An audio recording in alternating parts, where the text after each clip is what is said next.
Let's solve this first order differential equation. Why is it a first order differential equation? It has a derivative of y only to the first order. So if it was second derivative functions in this equation, it would be a second order differential equation.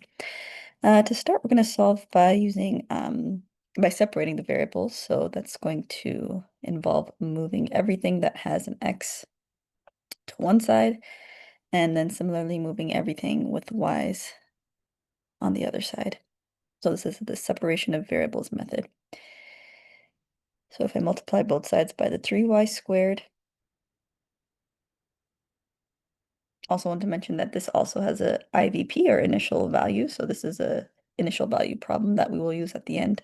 That'll be helpful for when we're trying to find our constant for our family of solutions. But multiplying both sides to start by 3y squared allows us to eliminate that 3y squared from the right, and we have 3y squared dy dx equals 2x.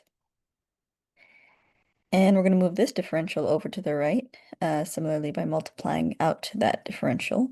So we're going to cancel that on the left. And now we've successfully separated the variables. Y is on one side, and dy, x and dx on the other side. Now that we have them successfully separated, we can now take a integral.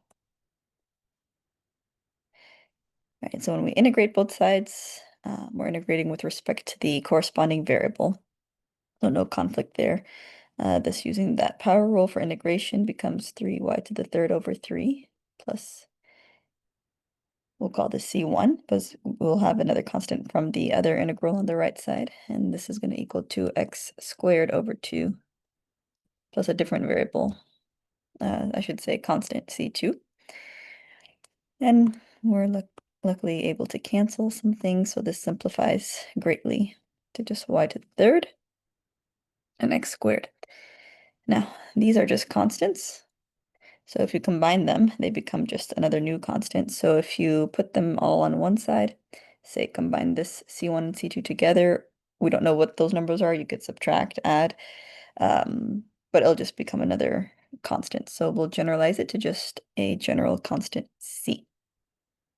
And the last step to get the function y alone is to take a cube root of both sides. And this is going to be our family of solutions. Now, like we said at the beginning, we were given an initial value of y of 2 is equal to 1. So that's going to come handy here because we'll be able to solve for c using this y of 2 equals 1 value. So I'm going to plug some things in, work at the top here.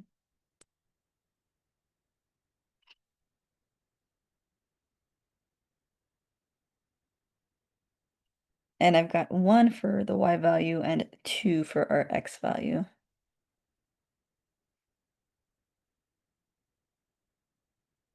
Okay, so if we zoom in and solve for c, our unknown, we'll take a power of 3 to both sides, eliminate that root. 1 to the third is still 1. And I've got 2 squared. Let's go ahead and evaluate. That's 4, right? Plus c. And the last step to get c by itself, and subtract that out. So we have our missing constant. So now our family solutions can turn into a more specific solution here. We have y is equal to cube root of x squared minus 3. And that's how you solve the first order differential equation with an initial value provided at the beginning.